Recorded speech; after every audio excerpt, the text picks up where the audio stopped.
دیکھنا پڑے گا وہ بھی خوش ہیں یا نہیں. وہ بھی خوش ہوں گے.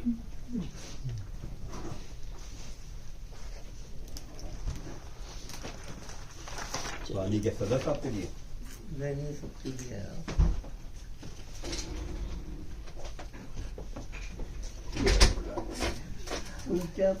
اردو زبان کے پہلے اخبار کا نام فوجی اخبار تھا، جو ٹیپو سلطان شہید کی حکم پر 1794 میں شروع ہوا، مگر صرف شاہی فوج کے افسروں اور سپاہیوں میں ہی تقسیم کیا جاتا تھا. یہ فوجی اخبار تھا پہلا. لیکن اردو کا پہلا عوامی اخبار 27 مارچ 1822 کلکتے سے ہفتہ روزہ رسالہ جامع جہان کے نام سے جاری ہوا. یورپی زبانوں کے مقابلے میں اردو صحافت کے آغاز میں 150 برس کا وقفہ اس لیے ہوا کیونکہ ہندوستان میں نمبر 1 چھاپا خانے نہیں تھے، نمبر 2 دفتری زبان فارسی تھی، اور نمبر 3 یہ کہ اردو بولنے والوں میں خواندگی کی شرح کم تھی. 19ویں صدی کے پہلے نصف میں جامع جہانما کے بعد کئی اخبارات شائع ہوئے، جس میں شاید سب سے ممتاز نام دہلی اردو اخبار کا ہے. دہلی اردو اخبار دہلی سے اردو زبان میں شائع ہونے والا ایک ہفتہ روزہ اخبار تھا، جسے مولانا محمد حسین آزاد کے والد محمد باقر نے 1837 میں شائع کرنا شروع کیا. یہ دہلی کا پہلا اردو اخبار تھا. اخبار دلچسپ اور دل فریب تھا، جس میں شیخ ابراہیم ذوق، بہادر شاہ ظفر، مرزا غالب جیسے کلام بھی شائع ہوتے. ذوق اور غالب کی نوک جھوک کی خبریں بھی شامل ہوتی، مگر اس کا اصل مقصد انگریزوں کی غلامی سے ہندوستان کو آزاد کرانا تھا. جولائی 1857 میں اس کا نام بہادر شاہ ظفر کے حکم پر اخبار الظفر کر دیا گیا. یہ کھل کر انگریزوں کی مخالفت اور بہادر شاہ ظفر کی حمایت کرنے لگا، لیکن جنگ آزادی کی ناکامی، مغلیہ سلطنت کے خاتمے اور انگریزوں کی جانب سے مولوی محمد باقر کو توپ کے گولے سے مار کر شہید کر دینے کے بعد بالآخر اس اخبار کی زندگی بھی 1857 کو ختم ہو گئی. 1857 تا 1947 اخبارات اور رسائل کی ایک طویل فہرست ہے، جس نے معاشرتی اور سیاسی شعور کی بیداری میں کلیدی کردار ادا کیا. اس میں الہلال، ہندوستانی اور زمیندار کچھ چند مشہور نام ہیں. بنیادی طور پر اردو صحافت کا فن بھی انگریزی صحافت ہی سے آیا، اور بعد میں مقامی مزاج اور ضروریات کے مطابق میں تبدیلی ہوئی. لہٰذا ہم دیکھتے ہیں کہ رپورٹنگ، کمپوزنگ، مضمون نویسی، اداریہ، مارکیٹنگ، سب کا سب انگریزی صحافت کی نقالی سے شروع ہوا. یہ انگریزی زبان کا اردو پر بہت بڑا احسان ہے. آزادی کے بعد سرحد کے دونوں جانب اردو صحافت میں گراں قدر اضافہ ہوا. نئے نئے اخبارات اور جرائد چھپنا شروع ہوئے، لیکن سیاسی عوامل کے باعث پاکستان اور ہندوستان کی اردو صحافت ایک دوسرے سے مخاصمت کا بھی شکار رہی. یہی نہیں، تغیر زمانہ کے باعث دونوں ممالک کی اردو کی صحافتی زبان میں بھی فرق آ گیا. پاکستان میں جہاں معرب اور مفرس اردو کو ترجیح دی گئی، وہاں ساتھ میں مقامی زبانوں، خاص طور پر پنجابی کا لب و لہجہ بھی آیا. اس کے برعکس ہندوستان میں ہندی نما اردو صحافت کی زبان بن گئی. صحافت جو پہلے صرف اخبارات اور جرائد تک محدود تھی، ریڈیو اور پھر ٹیلی ویژن کے آنے کے بعد اس کی رد و بدل کی ضرورت پیش آئی، اور اب انٹرنیٹ اور سوشل میڈیا کے باعث نئی ارتقاء پر گامزن ہے. لہٰذا ضروری ہے کہ ہم صحافت بات کرتے ہوئے پرنٹ اور الیکٹرانک میڈیا دونوں کو مد نظر رکھیں. لیکن حال ہی میں AI یعنی مصنوعی ذہانت کی آمد نے اس ارتقائی عمل کو تلپٹ کر دیا ہے، جس پر آگے چل کر بات ہوگی. ہماری توقعات کیا ہے صحافت سے؟ اہل زبان اردو صحافت کے بارے میں کچھ اس طرح کی توقعات رکھتے ہیں. یہ کچھ فہرست ہے تو ہم توقع کرتے ہیں سنی صحافت سے. صحافت ایک معاشرتی ذمہ داری ہے، لہٰذا صحافی کو ہمیشہ سچ بولنا چاہیے اور سچ کے سوا کچھ نہیں بولنا چاہیے. کیونکہ صحافت ایک معاشرتی ذمہ داری ہے، لہذا کوئی صحافی یا ادارہ اپنے پیشے سے مالدار ہو رہا ہے تو یقیناً دال میں کچھ کالا ہے. سچا صحافی وہی ہے جو میری فکر سے اہم ہو اور وہی سچ بتائے جسے میں سننا چاہتا ہوں. یہ ہم لوگوں کی سائیکی ہے. حکومت کی حمایت کرنے والے صحافی بکاؤ ہوتے ہیں، لفافے لیتے ہیں. یہ ہماری سائیکی ہے، نیشنل سائیکی. حکومت پر اعتراض کرنے والے صحافی یا تو بہت بہادر ہوتے ہیں یا غیر ملکی ایجنٹ. اچھا کھرا صحافی وہی ہے جو منہ پھٹ اور لگی لپٹی بغیر سنائے. جو چینل سب سے پہلے بریکنگ نیوز دے وہ سب سے اچھا چینل ہے. ملک میں کسی حادثے یا سانحے کی صورت میں سرکاری اعداد و شمار پر یقین نہ کیا جائے بلکہ غیر ملکی ذرائع ابلاغ پر انحصار کیا جائے. جس اخباری پوسٹ پر سب سے زیادہ لائکس ہوں، جو سب سے زیادہ فارورڈ کی گئی ہو، وہ پوسٹ یقیناً معتبر ہوگی. پر آخر جو بڑا اہم پوائنٹ یہ ہے کہ خبر مفت میں مل جائے تو بہتر ہے. کسی ادارے یا فرد کی مالی معاونت کے لیے اور لوگ موجود ہیں، میری مالی معاونت نہ کرنے سے کوئی فرق نہیں پڑتا. حقیقت یہ ہے کہ دنیا میں صحافت یا تو کاروباری ہوتی ہے یا نظریاتی. ویسے تو ہم سبھی روزگار میں کسی نہ کسی کاروباری منفعت سے وابستہ ہیں، لیکن ہم اکثر چاہتے ہیں کہ صحافت اس سود و زیاں سے مستثنا ہو.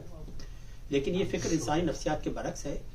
صحافت جڑے افراد بھی دھن کمانے کا اتنا ہی رکھتے ہیں جتنا حق میں اور آپ رکھتے ہیں. اگر یہ مالی ہدف نہ ہو، لیکن دوسرا سولو کہ اگر یہ مالی رخ نہ ہو تو دنیا جہاں کے کونوں کونوں سے فوری خبر کی ترسیل ممکن نہیں ہو اور نہ ہی اس کا عالمی نظام قائم ہو پاتا. صحافتی اداروں کی سرمایہ کی وجہ سے ہی صحافی تحقیق کا کام بھی کر پاتے ہیں، اور ایسے دستاویزی پروگرام بھی وضع ہو جاتے ہیں جو علمی تو ہوتے ہیں مگر ان اداروں کو خال کوئی مالی فائدہ پہنچاتے ہیں. نظریاتی صحافت میں سرکاری پروپیگنڈا کو بھی شامل کروں گا. ہر دور میں ایسے اخبار اور جرائد رہے ہیں جن کا صحافتی قبلہ ایوان اقتدار کی جانب ہوتا ہے. اسی طرح نظریاتی صحافت کا علمبردار صحافت کی مثال پاکستان میں روزانہ مساوات اور امن ہے جو پیپلز پارٹی کے ترجمان رہے، یا جسارہ جو کہ جماعت اسلامی کا نقیب ہے. ایسے اخبار اور جرائد مخصوص نظریات سے وابستہ لوگوں کو مطمئن رکھتے ہیں مگر آزاد فکر والے افراد کے نزدیک ان کی کوئی وقت نہیں ہوتی. اور طلب بات یہ ہے کہ کاروباری اور نظریاتی صحافت دونوں ہی سچ کو چھپانے یا گھٹانے کا امکان رکھتے ہیں اور جھوٹ کو پروان چڑھانے کی ضرورت بھی رہتی ہے. مکمل طور پر غیر جانبدارانہ صحافت ہمارے ہاں قوانین، عوامی رجحانات اور مالی وسائل کی کمی کی وجہ سے انتہائی مشکل ہے. واضح ہے کہ 1857 کے پراشوک دور سے پہلے ہی صحافت سرکاری قدغن کا شکار ہو چکی تھی. جامع جہاں نما جو کلکتہ سے اخبار نکلتا تھا کی کامیابی کی وجہ سے 1823 میں کمپنی بہادر کی حکومت میں پہلا پریس ایکٹ جاری ہوا. برطانوی راج کے دوران پریس پابندیوں کا شکار رہا. فریڈم آف اسپیچ مکمل آزادی احساس سے برطانیہ کی سرزمین پر تھی، اس پہ مقبوضہ علاقہ جات پر نہیں تھی. عوام کو قابو میں رکھنے کے لیے صحافت کو قابو رکھنے کی پالیسی ہمیں انگریزوں نے ہی سکھائی. اردو صحافت کے لیے صحافتی قوانین اور سینسر ہی بندش نہیں رہے بلکہ حکومت کی بے جا مداخلت، صحافیوں اور اخبار مالکان کو حراست، ان پر تشدد، سرکاری اشتہارات کا کوٹا وغیرہ سبھی وہ مشکلات ہیں جنہیں اردو صحافت کو جھیلنا پڑا ہے. حبیب جالب کا شعر ہے، خوب آزاد یہ صحافت ہے، نظم لکھنے پہ بھی قیامت ہے. سرکاری مداخلت کے علاوہ اردو صحافت کا ایک مسئلہ محدود آمدنی ہے. خواندگی کی کم شرح ہونے کے سبب اردو اخبارات اور رسائل کے خریدار ہمیشہ کم رہے ہیں. اس پر یہ کہ مہنگائی کے باعث لوگ اخبار بینی میں پیسہ خرچ نہیں کرتے. آج کل جنگ اور نوائے وقت 35 روپے کاپی فروخت ہو رہا ہے، جبکہ برطانیہ میں گارجین اخبار کی قیمت 3 پاؤنڈ یعنی 1150 روپے اور سنڈے ٹائمز 4 پاؤنڈ یعنی 1700 پاکستانی روپے. ظاہر بات ہے کہ وہ ادارے تحقیق پر بھی بھاری مقدار پر رقم خرچ کرنے کے متحمل ہو سکتے ہیں. اس کے برعکس 35 روپے والا شمارہ حول اللہ اخبار بامشکل اپنے اخراجات نکال سکتا ہے، وہ بھی اشتہار اگر ہو تو. ایسے میں اشتہارات دینے والوں کی خوشنودی عزیز رہتی ہے کہ ایسا نہ کیا جائے جس سے کوئی سرکاری اشتہار متاثر ہو، اور محدود سرمایہ کی وجہ سے نہ تو معیاری ڈاکومنٹری یا دستاویزی فلم بن سکتی ہے اور نہ ہی صحیح معنوں میں تحقیق ہو سکتی ہے. نیز یہ کہ اردو اخبارات بھی سیٹ کے کاروبار کی طرح موروثیت کا شکار ہو چکے ہیں. حمید نظامی کے بعد ان کے بھائی مجید نظامی نوائے وقت کے ایڈیٹر ہوتے، تو جنگ اخبار میں میر خلیل الرحمان کے بعد ان کے بیٹے میر شکیل الرحمان. اب بتائیے کہ اس موروثی نظام میں ٹیلنٹ یا اہلیت کی گنجائش کیسے نکلے گی. اردو صحافت نے عالمی سطح پر اب تک کوئی خاطر خواہ کامیابی حاصل نہیں کی ہے، لیکن جنوب ایشیا میں ہمارے اپنے ملکوں میں اس کا اسکور کارڈ ملا جلا ہے. سب سے پہلے تو سنسنی خیزی دیکھیے اب ان کی زرد صحافت اور ہماری سنسنی خیزی بہت عام ہے. میرے ایک شعر ہے، اس طرح سے بک رہا ہے ہر شمارہ بے شمار، سنسنی پھیلا رہی ہے سرخیاں اخبار کی. ایک بہت خوبصورت دو شعر سنیے آپ. تم رہ سکے نہ پاس ذرا اپنے قول کا، اس بار بھی بدل گئے ہر بار کی طرح، وعدہ کیا تھا رات کو آنے کا پر نہ آئے، جھوٹے ہو تم بھی شام کی اخبار کی طرح. تو یہ ہمارا مجموعی تاثر ہے ہمارے اخبارات کے بارے میں. مجموعی طور پر ہمارا مزاج ایسا ہے کہ ہمیں اداریہ یا مضمون سے زیادہ خبر کی سرخیوں میں دلچسپی ہوتی ہے. صرف خبریں سرخیاں پڑھ کر ہی اپنی سیاسی رائے قائم کر دیتے ہیں. اور اب اگر آپ غور کریں تو اردو اخبارات کی ملکی اور مقامی سرخیاں اہم افراد کے بیان ہوتے ہیں، خبر نہیں ہوتی. اس بیان کے نیچے کچھ خبر آ جائے تو ٹھیک ہے، مگر اس کی ضرورت نہیں ہوتی، اس بیان سے گزارا کرتے ہیں. غیر سندی کا یہ عالم ہے کہ ٹی وی چینلز پر خبروں کی سرخیاں بھی بھرپور موسیقی کے ساتھ نشر ہوتی ہیں. بہت چیزیں میں نے کئی مثالیں دی ہیں، وہ سب نکال رہا ہوں میں کہ وہ بہت لمبا آلریڈی ہو گیا. اردو مضامین کا معیار رپورٹنگ کے مقابلے میں قدرے بہتر ہے. انہیں منو بھائی، مشفق خواجہ، نصر اللہ خان جیسے اچھے کالم نگار شامل ہیں. ایک اور نام جو قابل ذکر ہے وہ بی بی سی اردو کے رضا علی عابدی ہیں، جن کے دستاویزی پروگرام بہت اچھے معیار کے اور تحقیق کے بعد وضع ہوتے ہیں، اور بعد میں ان کو کتابی شکل بھی دی گئی، جیسے جرنیلی سڑک، ریل کہانی وغیرہ. منشی نوا کشور سے لے کر عصر حاضر تک کئی صحافیوں نے اردو زبان اور ادب کے بالواسطہ یا بلا واسطہ بہت خدمت کی ہے، مگر اس کے لکھنے والے ہماری ماحول اور تعلیم کی نظام کی پروردہ ہے، جن پر تحقیق سے زیادہ جذبات کا غلبہ رہتا ہے. کیونکہ تحقیق کے لیے سرمایہ کی ضرورت بھی پڑ سکتی ہے. تحقیق کا شعبہ اردو صحافت کا کمزور ترین پہلو ہے. اردو اخبارات اور رسائل نے بالعموم اردو زبان کی ترویج اور صحت کا خاص خیال رکھا ہے. زبان اور بیان کا خاص خیال ریڈیو پاکستان اور پاکستان ٹیلی ویژن پہ بھی رکھا گیا. ہمیں ان دو اداروں سے خبر درست ملے نہ ملے، مگر عمدہ جملے، مہذب ادائیگی اور صحیح تلفظ سننے کو ضرور ملتا. زبان کی صحت پر ماضی میں بی بی سی اردو پر بھی سروس دی جاتی تھی، مگر اس سب کو نجی ٹیلی ویژن چینل نے برباد کر دیا ہے. اور سرکاری پابندیوں کی وجہ سے ان چینلز کی خبریں بھی کلی طور پر معتبر نہیں. اب میں اس کو ریپ اپ کر رہا ہوں. دنیا میں پرنٹ میڈیا کا مستقبل تابناک نظر نہیں آتا، کہ اردو صحافت میں بلکہ کسی بھی زبان پرنٹ میڈیا کا نہیں. کاغذی شکل میں اخبارات اور رسائل اب دم توڑ رہے ہیں. البتہ اخبار اور رسائل ڈیجیٹل فارمیٹ میں مستقبل قریب بند ہوتے نظر نہیں آتے.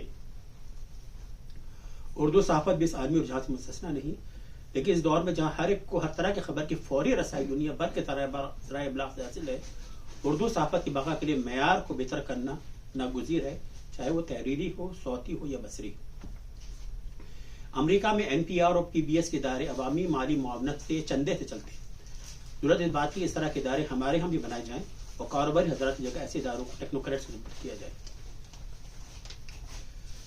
ایک بہت بڑا خطرہ جو پوری دنیا میں صحافت کے سامنے ہے وہ AI یعنی مصنوعی ذہانت سے تخلیق کردہ صوتی اور بصری کلپ ہیں، جو کہ حقیقت اتنے قریب ہوتے ہیں کہ جھوٹ اور سچ میں فرق کرنا مشکل ہے. کیونکہ یہ مسئلہ دنیا بھر میں ہر زبان کی صحافت کا سامنا ہے، لہذا ہمیں امید ہے کہ کسی غیر کے ہاتھوں ہی صحیح جلدی ایسی فیک نیوز کی چھٹائی کا کوئی نظام وضع ہو جائے گا. ذاتی طور پر ہمیں چاہیے کہ جب تک کسی خبر کی تصدیق نہ ہو اسے آگے نہ بڑھائیں.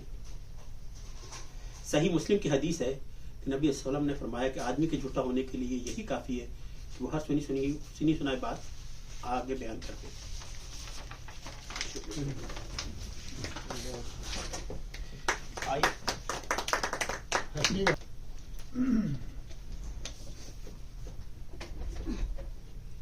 السلام علیکم. میں تو ایسے آپ دیکھ رہے ہیں میں کوئی تیاری کر کے نہیں لائی ہوں، کیونکہ میں سننے کے لیے ہی آئی تھی اور سننے کے لیے ہی آئی.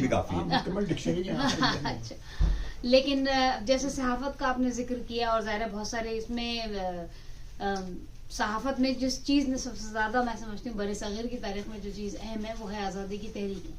اور ہم یہ دیکھتے ہیں کہ جو لوگ صحافت سے وابستہ رہے وہ خود اپنے دور کے کافی بڑے ان کا لیڈروں میں شمار ہوتا تھا، جس میں ایک بہت بڑا نام مولانا محمد علی جوہر کا. اس کے علاوہ حسرت موہانی کا ایک نام ہے. یہ لوگ اپنے یعنی حق گوئی کی پاداش میں ان لوگوں نے جیل بھی بھگتی. اس کے علاوہ بہت سے ایسے لوگ ہیں، اس میں اصل میں بات یہ جیسے ابھی آپ نے بات کہی کہ صحافی کا سچ بولنا ضروری ہے، یہ ایک بالکل الگ بحث ہے اور میں چاہتی ہوں کہ اس موضوع پہ کبھی بات ہو کہ سچ کیا ہے اور ہم میں سے ہر آدمی اپنی مرضی کا سچ سننے پہ اتنا مصر کیوں ہے.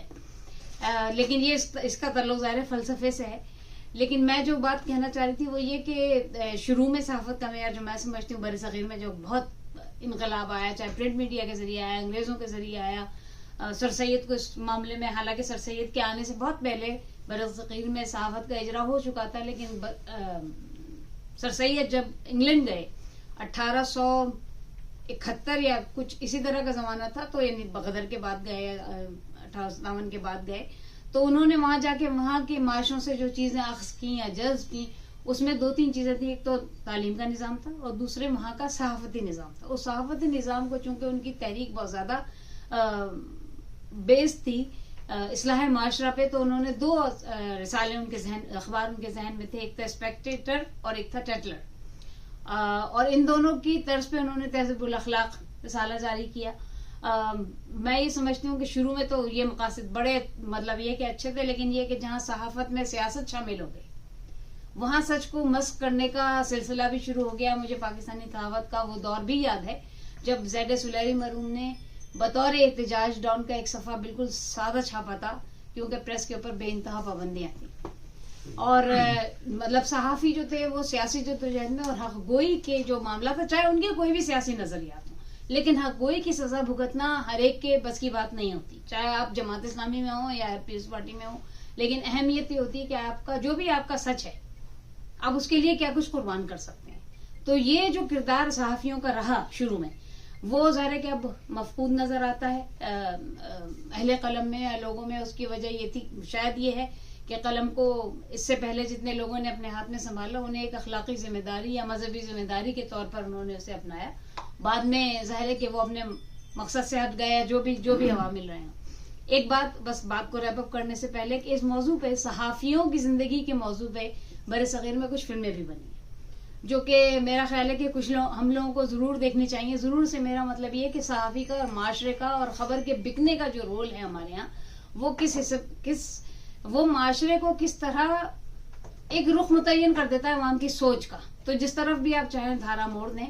ایک انگریزی فلم تھی، میرا خیال ہے 1941 میں وہ بنی تھی. اس فلم کا نام تھا میٹ جان ڈو، جس کا چربا بغیر کسی کریڈٹ کے جاوید اختر صاحب نے بنایا میں آزاد ہوں کے نام سے. اور جو رول شبانہ اعظمی نے کیا تھا، ان کی بیگم نے، وہ رول باربرا اسٹائنویگ نے کیا تھا یہاں پر، اور وہ بالکل وہی کہانی ہے. اس کے علاوہ پاکستان میں صحافیوں کی زندگی پہ ایک فلم، ہندوستان میں ویسے اس موضوع پہ زیادہ اچھی فلمیں اس لحاظ سے بنی ہے کہ تھوڑی سی وہاں پہ پابندیاں کم ہے. ایک اور فلم ہندوستان میں بنی تھی کالا پتھر، وہ بھی ایک صحافی کے بارے میں ہے. اس کے علاوہ دلیپ کمار کی ایک فلم مشال، وہ بھی ایک صحافی کی زندگی کے بارے میں کہ صحافیوں کو کیا کچھ سہنا پڑتا ہے، چاہے آپ کسی بھی بلاک سے ہوں، لیفٹ سے ہوں یا رائٹ سے ہوں.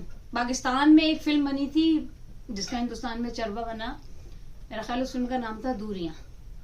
اس میں شبنم نے شاید صحافی کا کردار ادا کیا تھا. اس کے علاوہ خاموش نگاہیں، اس طرح کی بہت سی فلمیں جس میں صحافی کی زندگی کو موضوع بنایا گیا اور ان کے ساتھ جو بھی وسائل ہوتے ہیں اس کے بارے میں بات کی گئی. بس میں اتنا ہی کہنا چاہوں گی. میں آج بالکل بغیر تیاری کے آئی تھی تو میرے پاس کچھ کہنے کے لیے زیادہ ہے نہیں. شکریہ بہت بہت.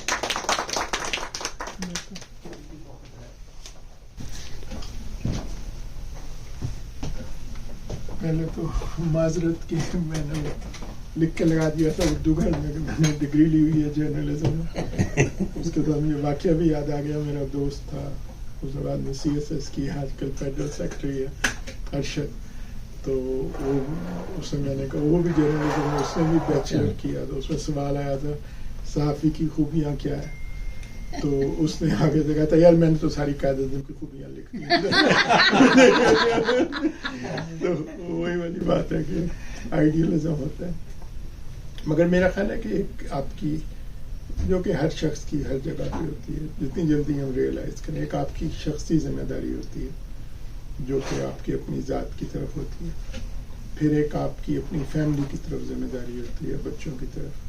پھر تیسری آپ کے اپنے معاشرے کی طرف ذمہ داری ہوتی ہے. اور جتنی جلدی ہم سب اس کو ریئلائز کر لیں اتنا ہی اچھا، کیونکہ زیادہ تر ہماری سوچ اتنی محدود رہتی ہے کہ ہماری شخصی ذمہ داری ہے مجھے اپنی صحت کا خیال رکھنا ہے، اور پھر بہت تیر مار دیا تو فیملی کا، بچوں کا خیال رکھنا ہے. مگر جو معاشرتی ذمہ داری ہے وہ کسی بھی سوسائٹی کو پروان چڑھانے کے لیے بہت ضروری ہے. اور جس طرح ہماری بھی یہاں ہماری جیسی کمیونٹی ہے، انڈین پاکستانی کمیونٹی کی، ہماری ایک معاشرتی ذمہ داری بھی ہے.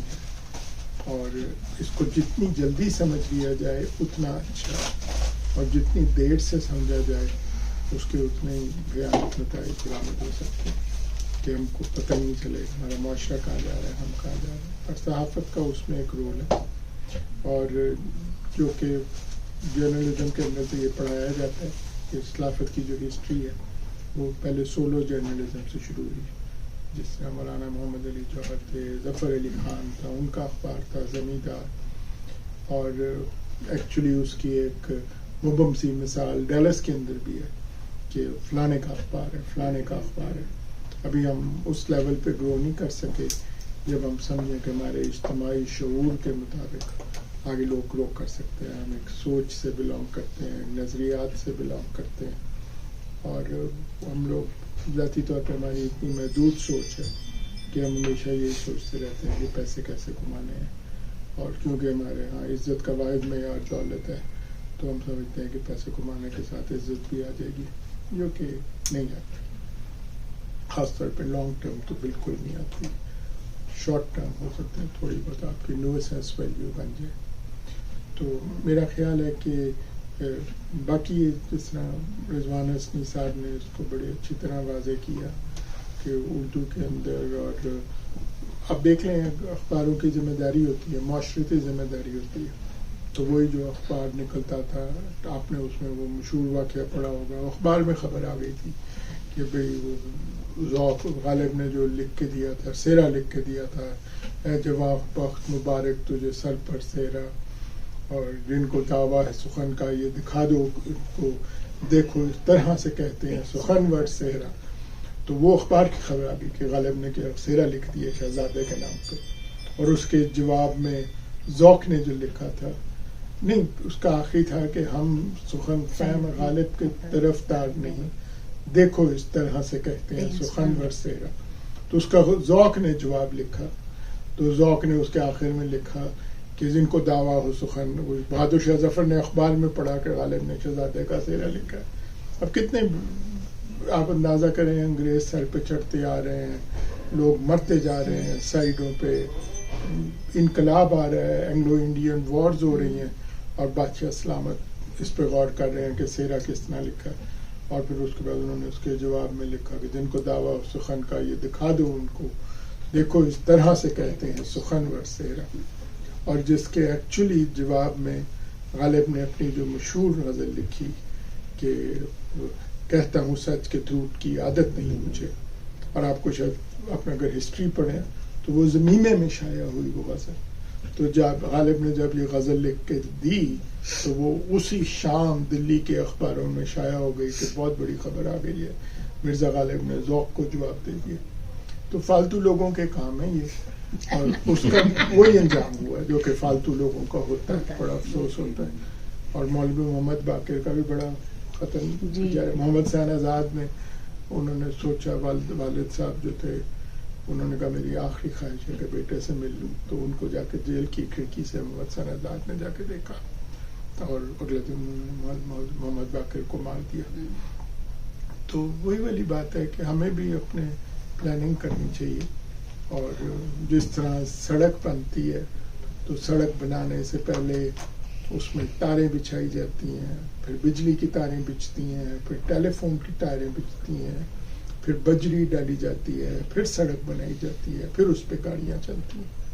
اسی طرح کا ایک پروسیس ہے معاشرے کی تھاٹ پروسیس کا.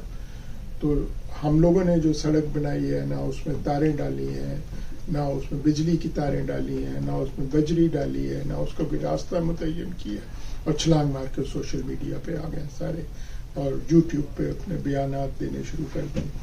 تو ان چیزوں کے بڑے دور رس نتائج برآمد ہوتے ہیں، اور ان کو ہمیں سمجھنا چاہیے، بلکہ ہمیں سیکھنا چاہیے کہ اگر ہم لوگ اپنی تھنکنگ کو، اپنے تھاٹ پروسیس کو ڈیولپ نہیں کریں گے اور تجربے سے نہیں سیکھیں گے تو اس کا بھی وہی انجام ہوگا جو کہ ہیپ ہیزرڈ.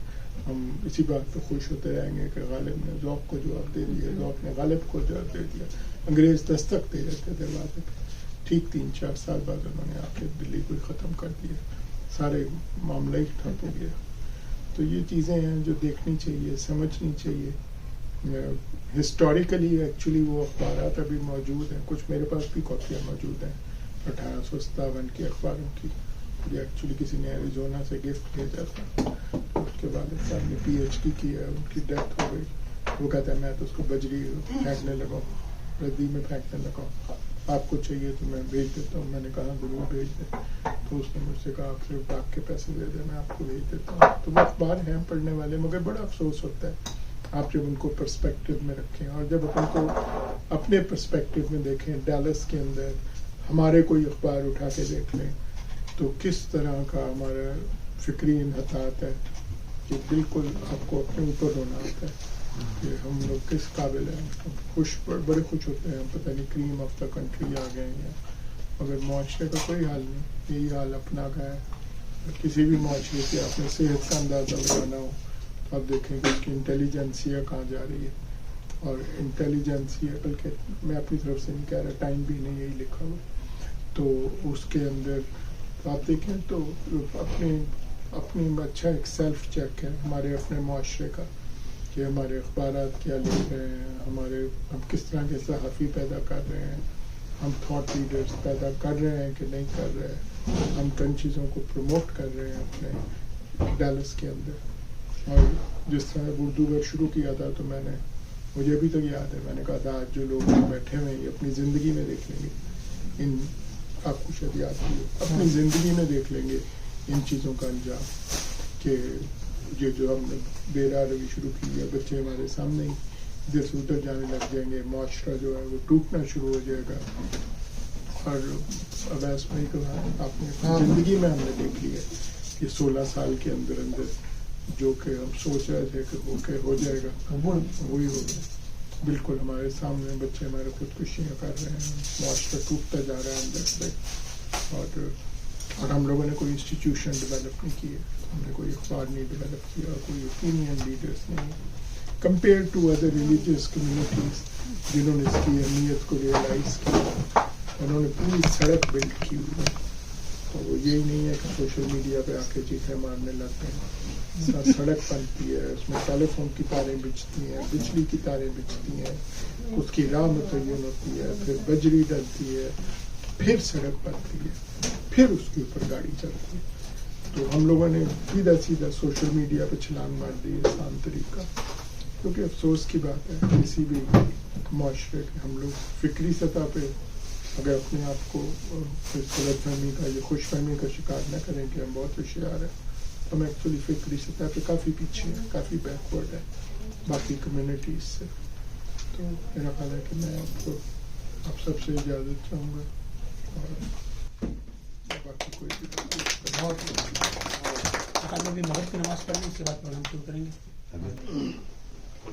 آج کا موضوع نہ صرف اچھوتا ہے بلکہ اپنے اندر دلچسپ اور مفید معلومات سمیٹے ہوئے ہے. صحافت ایک ایسا پل ہے جس کے ذریعے حقیقی اور اہم معلومات ایک سرے سے دوسرے سرے تک پہنچتی ہیں.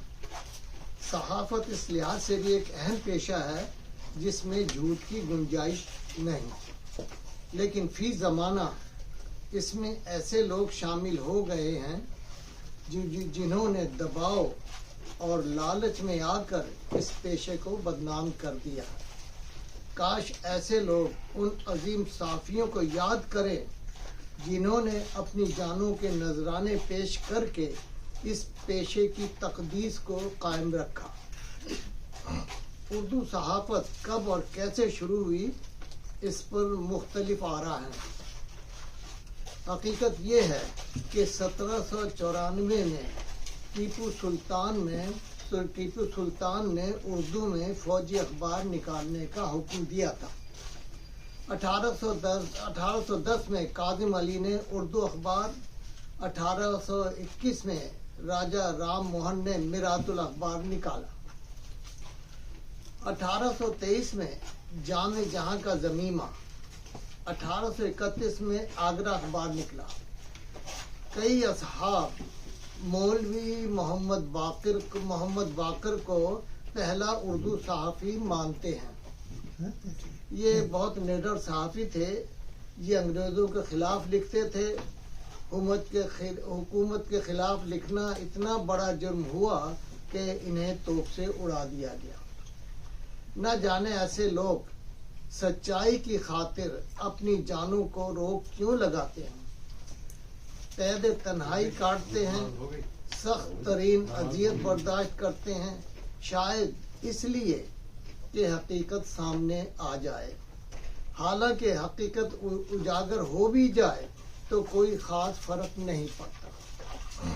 پرانے صحافیوں میں مولانا ظفر علی خان صفحے اول کے صحافیوں میں شمار ہوتے ہیں.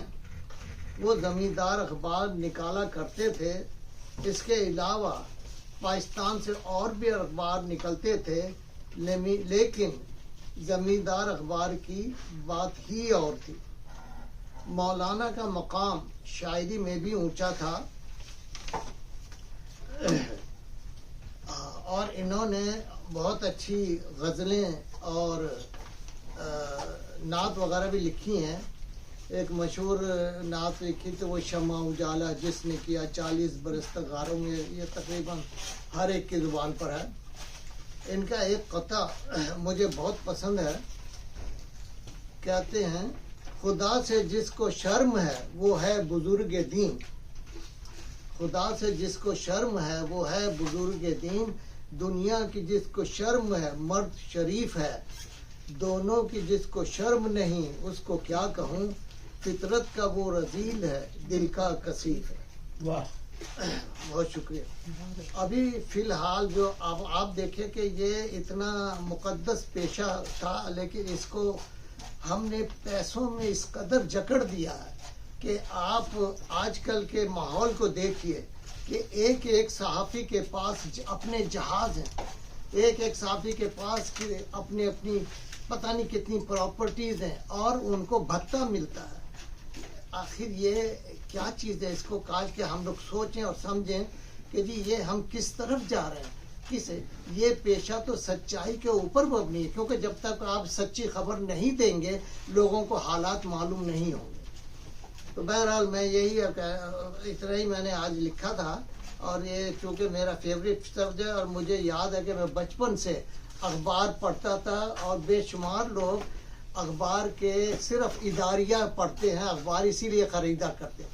مجھے یاد ہے کہ میں اس میں کچھ اخباروں میں مینڈرک جادوگر، اب مجھے معلوم نہیں شاید یہ زمیندار اخبار میں تھا، اس کی کہانی ہوتی تھی. وہ میں بڑے شوق سے دیکھا سنتا پڑھتا تھا اور اس کا انتظار ہوتا تھا کہ اب اگلے دن کیا ہوگا. تو اس کے علاوہ بھی اور اخبار میں بے شمار خبروں کے علاوہ بھی عورتوں کا صفحہ، بچوں کا صفحہ اور اس طرح کی چیزیں، اور ویکلی ان کے کالم ہوا کرتے تھے. ویکلی ان کا پروگرام ہوتا تھا جو ہر ایک کی پسند تھا. تو بہرحال اب یہ ہے کہ ہمیں چاہیے کہ اس صحافت کے پیشے سے جو برائیاں ہیں اس کو ہم نکالنے کی کوشش کریں اور کوشش کریں کہ ہمیں جھوٹی خبریں نہیں ملیں. یہی میں کہنا چاہتا ہوں. بہت شکریہ. میر صاحب حضور آئیے. بلی جی جی جی ہمیں شامل کر تو آپ ان سے کہیں جارمن بینک. نہیں، میں آپ کو دینا بھول گیا، آپ کو فون نمبر بھی دیتا ہوں. ہمیں شامل کرتے ہاں میں بھی ایڈ کر دوں.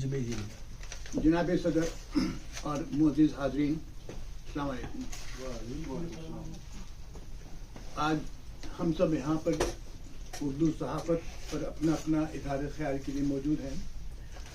ابھی ہم سے تھوڑی دیر پہلے رضوان حسنی صاحب نے بہت کچھ کہہ گئے اور میں بھی کچھ اسی میں سے کہنا چاہ رہا تھا، لیکن بہرحال ان کا اپنا طریقہ بیان ہے، میرا اپنا طریقہ بیان ہے. موضوع وہی ہے اور مواد بھی وہی ہے. قبل اس کے کہ میں اس کی ابتدائی تاریخ پر کچھ روشنی ڈالوں، مجھے اس کی جستجو ہے کہ لفظ صحافت کا وجود کہاں سے آیا اور کیا لفظ صحافت موضوع ترین لفظ ہے اور صحافت کسے کہتے ہیں. اس سلسلے میں جب ہم اس کے لغوی معنی اور مفہوم کی طرف جاتے ہیں تو یہ معلوم ہوتا ہے کہ یہ لفظ ادب النسل ہے، جس کے معنی کتب اور رسائل ہیں.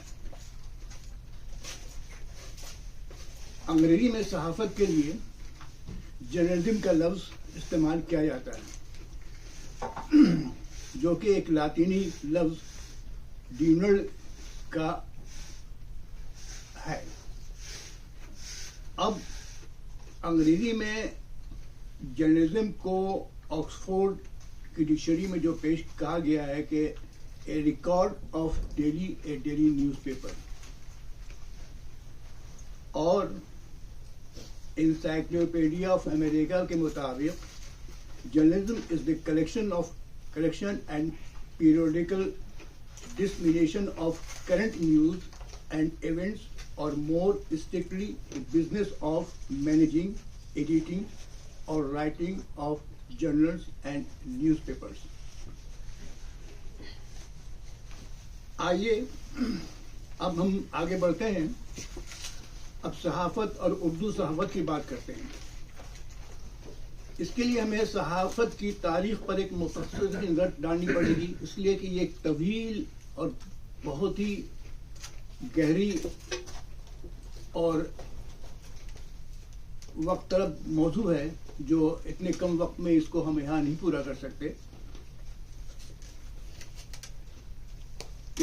اس بات میں کوئی شک نہیں کہ سب سے پرانا رسم الخط چینی زبان کا ہے، اور سب سے پہلے کاغذ کی ایجاد بھی چین میں ہی ہوئی تھی، اور اس بات میں بھی کوئی شک نہیں کہ پہلا چھاپا خانہ بھی چین میں ہی ایجاد ہوا، اور سب سے پہلے ایک کتاب 868 میں چھپی۔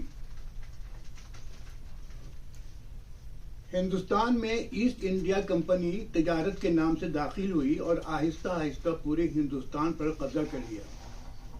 ظلم اور جبر کا دور شروع ہو گیا۔ ایسٹ انڈیا کمپنی کے کچھ ملازمین اس کمپنی کے پالیسی سے خوش نہیں تھے اور اپنی آواز کو دوسرے تک پہنچانا چاہتے تھے۔ انہی میں ایک مسٹر ولیم بورڈز بھی تھے۔ انہوں نے اپنا پہلا انگریزی اخبار نکالا اور اس میں یہ اشتہار دیا کہ جو شخص بھی عام ملکی مسائل اور عوامی معاملات کے بارے میں خبر پڑھنا چاہتا ہے وہ ان کے گھر آ کر پڑھ سکتا ہے۔ اس کوشش کے جرم میں ان کو ملک بدر کر دیا گیا۔ مسٹر بورڈز کے حالات کو دیکھتے ہوئے 12 سال تک کسی نے بھی اخبار نکالنے کی کوشش نہیں کی۔ اس کے بعد انگریزی اخباروں کا نکلنا شروع ہو گیا، جس میں بمبئی سے پہلا اخبار بامبے ہیرلڈ تھا، جو کہ 1798 میں شروع ہوا، اور پھر ساتھ ساتھ اس کے بنگلہ زبان کا بھی اخبار چھپنا شروع ہو گیا۔ کہا جاتا ہے کہ مولوی محمد باقر نے 1836 میں سب سے پہلے اخبار نکالا۔ دور جدید کے محققین نے یہ ثابت کرنے کی کوشش کی کہ اردو زبان کا سب سے پہلا اخبار جہاں نامہ، جو کہ 1822 میں نکلا۔ اس کی ادارت منشی سدا سکھ مرزا پوری کے ذمہ تھی، اور اسی سال 1822 کو بمبئی سے ایک فارسی اخبار آئینہ سکندری جاری ہوا۔ یہ اخبار صرف فارسی زبان کا تھا۔ بعد میں جہاں نما اخبار کی مقبولیت کو دیکھتے ہوئے آئینہ سکندری میں ایک صفحہ اردو کا بھی شامل کیا گیا۔ پھر بمبئی سے دوسرا اخبار بنام کشف الاخبار کاشف الاسرار 1855 میں جاری ہوا۔ یہ منشی امان علی کا کارنامہ تھا اور یہ ہفتہ وار تھا۔ اس طرح اخباروں کا سلسلہ بڑھتا رہا۔ پھر مدارس سے بھی اخبار نکلنے لگے۔ جامع المدارس کے نام سے 1844 میں شروع ہوا۔ دہلی اردو اخبار، جس کا پہلا نام دہلی اخبار تھا اور یہ دہلی کا پہلا اخبار تھا، پھر اس کا نام اخبار الظفر کر دیا گیا تھا، اور مولوی باقر کو برطانوی حکام نے گولی مار دی۔ اس طرح وہ پہلے شہید صحافی تھے۔ مولوی باقر کا اخبار مظہر الحق 1834 میں شائع ہوا تھا۔ ان کے علاوہ اس وقت کے چند اخباروں کا میں نام لے رہا ہوں جو 1837 میں سید الاخبار سر سید کے بڑے بھائی سید محمد خان نے جاری کیا۔ کریم اخبار 1848 میں پروفیسر مولوی کریم نے جاری کیا۔ کوہ نور 1850 میں لاہور سے منشی ہرسکھ رائے نے کیا۔ پھر گلزار پنجاب گجراوالا سے 1850 میں۔ لکھنؤ اخبار 1874 میں لکھنؤ سے۔ اخبار انجمن پنجاب 1864، پھر پیسہ اخبار 1887 گجرانوالہ سے. یہ اخبار، یہ سلسلہ چلتا رہا. اب چلتے چلتے صحافت کا استعمال کا میں تقسیم ہند کے اوپر بات کروں گا. جب حکومت برطانیہ نے کوئٹ انڈیا برطانیہ کو ہندوستان سے نکل جانے کا نوٹس دیا، جس کی اردو صحافت کی اکثریت نے پرجوش حمایت کی، تو ہر سیاسی پارٹی نے اپنا اپنا اخبار نکالا اور اس کو ضروری سمجھا. یہاں تک کہ گاندھی نے بھی اپنی اخبار ہریجن کا اردو ایڈیشن نکالا. پنڈت جواہر لال نہرو نے لکھنؤ سے روزنامہ قومی آواز جاری کیا. ادھر مسلمانوں نے اپنی صحافت کے ذریعے مسلمانوں میں ولولۂ جوش پیدا کیا، اور یہ ہمت حضرت موہانی نے اپنے قلم کے زور سے کر کے دکھایا، جن کی صحافت سچائی اور ہمت پر منحصر تھی. آج ہم انہی صحافیوں کے زور قلم کی وجہ سے ہم سب ایک آزاد مملکت پاکستان میں سانس لے رہے ہیں.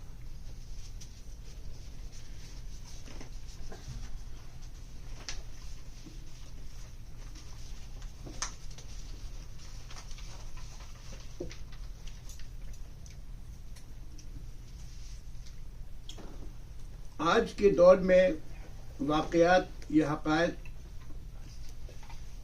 جاننے کا نام صحافت ہے. عوام کو سچائی اور تمام واقعات سے باخبر رکھنا صحافت ہے.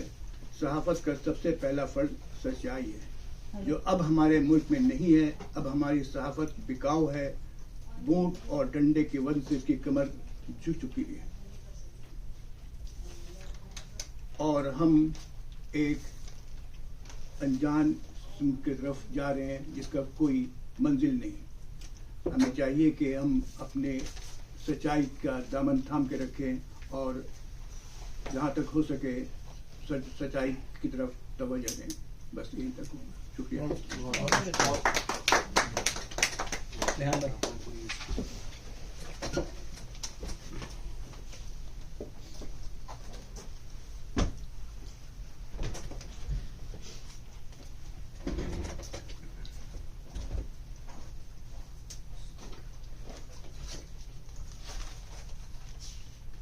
السلام علیکم.